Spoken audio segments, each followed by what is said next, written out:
Hello everyone, welcome back to Slow English Learning. We're very happy you're here with us today. Hi everyone, we hope you're having a wonderful day and are ready to improve your English with a real-life story. Today we have an interesting story about a family on an airplane. During the flight, a woman becomes angry with a mother, a father, and their children. That's right, this story is full of useful everyday English. You'll hear common words, simple conversations, and natural expressions that people use in real life. Many English learners enjoy learning through stories because stories help you remember vocabulary and understand how people communicate. By the end of this lesson, you'll be able to understand conversations about travel, family, emotions, conflict, and polite communication. Before we begin, tell us in the comments,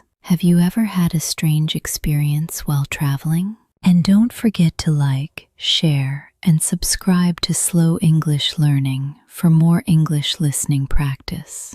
All right, let's begin today's story. A family was preparing for a special trip. Dad, are we really flying to Grandma's house today? I've been waiting all week. Yes, sweetheart, today is the day. Everyone ready? The children were excited. I got the window seat. This is going to be the best flight ever. Please use your inside voice, their mother said kindly. Remember that other passengers are nearby. I'm just excited, the little boy replied. I've never flown before. The family boarded the airplane and found their seats. A woman was sitting beside them. She looked unhappy immediately. Oh no, are these children sitting here? Yes, ma'am, the mother answered politely. These are our assigned seats. The woman rolled her eyes. Wonderful. My flight is already ruined. The little girl looked confused. What did we do? The mother smiled gently. You didn't do anything wrong. The woman continued complaining. I wanted a quiet flight. The father remained calm. They're just excited children. Soon, the flight attendants welcomed everyone aboard. The woman raised her hand. These kids are disturbing me already. One flight attendant looked surprised. The plane hasn't even taken off yet. I don't care. I want another seat. The family remained quiet. The children whispered to each other about the trip. The woman became even more annoyed. They never stopped talking. The little boy finally spoke. We're only talking about Grandma. The woman frowned. Children should be quiet. The father answered respectfully. They are behaving normally. This is a useful expression, behaving normally. It means acting in a usual and acceptable way. For example, my dog is behaving normally today. The students are behaving normally. The children are behaving normally. The conversation continued. The little girl looked out the window. Look at the clouds. The woman complained again. Make her stop talking, the mother replied calmly. She's allowed to speak. Another useful expression is, she's allowed to. This means she has permission. For example, you're allowed to ask questions. Children are allowed to talk. Passengers are allowed to read. The woman became louder. If children can't stay quiet, they should stay home. The father looked concerned. That's not appropriate. The word appropriate means suitable or acceptable. For example, that behavior isn't appropriate. Those words aren't appropriate. That joke wasn't appropriate. The children started feeling uncomfortable. Dad, why is she so angry? Don't worry, he said. Some people look for problems. This expression means some people try to find things to complain about. The woman heard him. I heard that, the father replied calmly. Good. I wanted you to hear it. The flight attendant returned. Ma'am, please remain calm.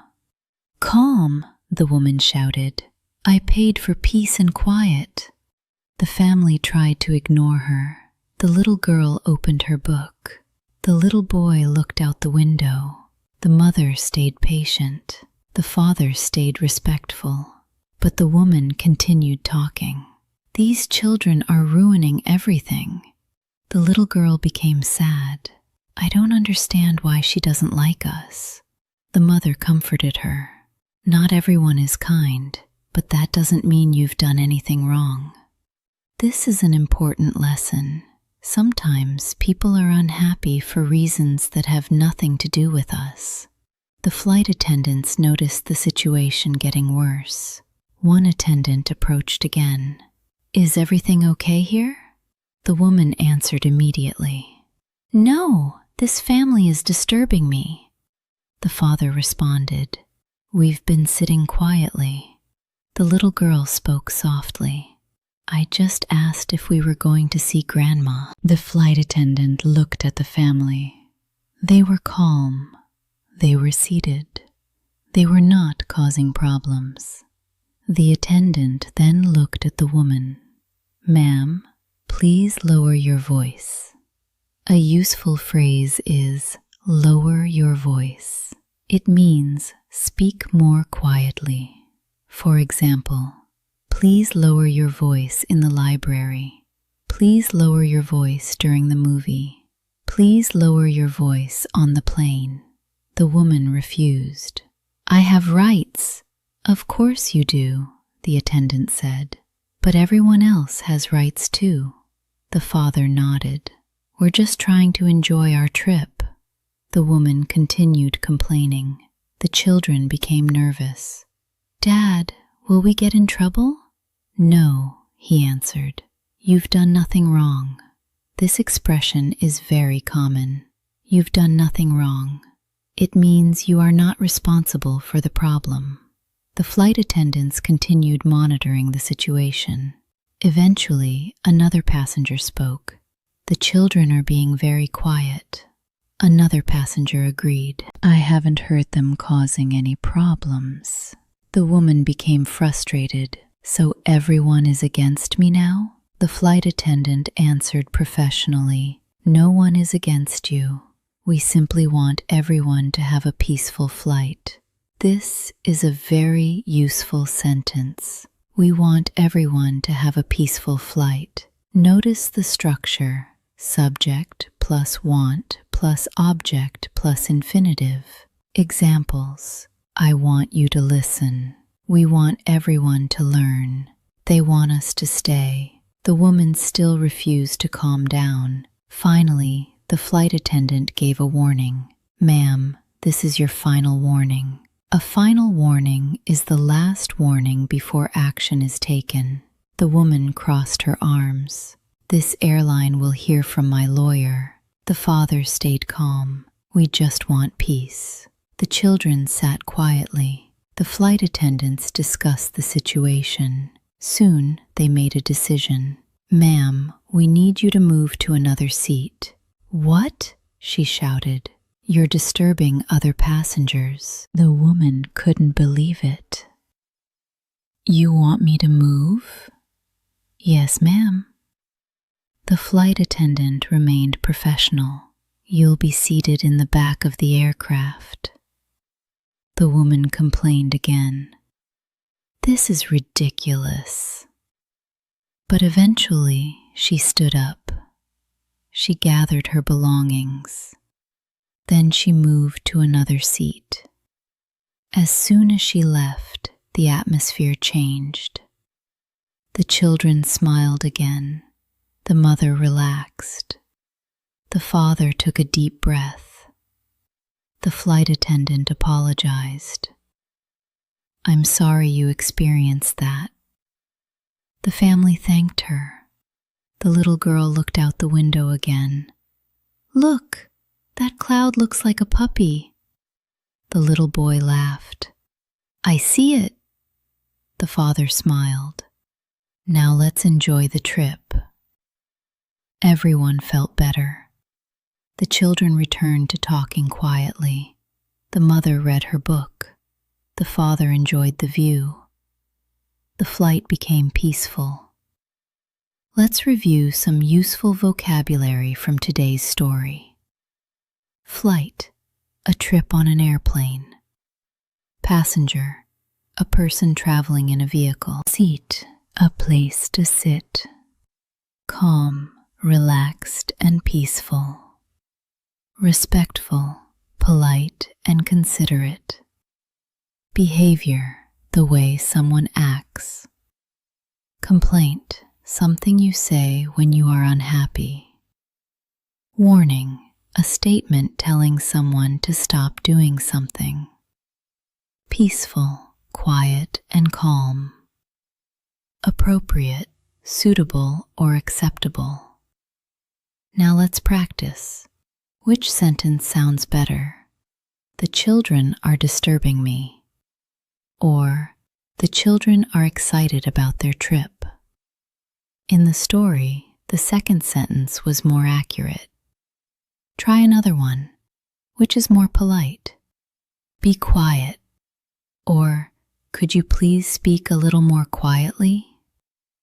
The second sentence is more polite. Polite language helps avoid conflict. Here's one more. Which response is better? You've done nothing wrong. Or, everything is your fault.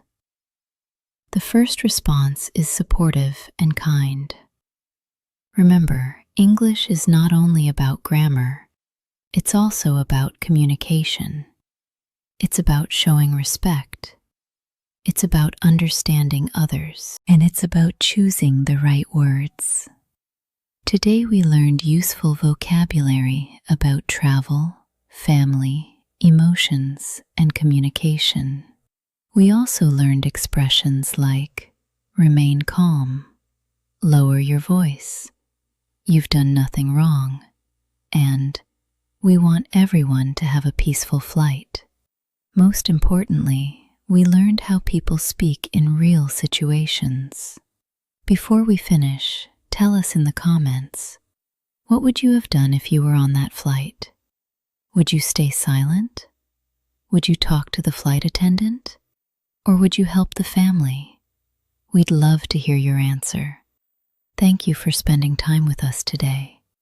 Keep practicing a little English every day. Don't worry about mistakes. Mistakes are part of learning. Stay positive, stay curious, and keep improving. Remember to like, share, comment, and subscribe to Slow English Learning. Thank you for listening. Take care, keep learning, and see you next time.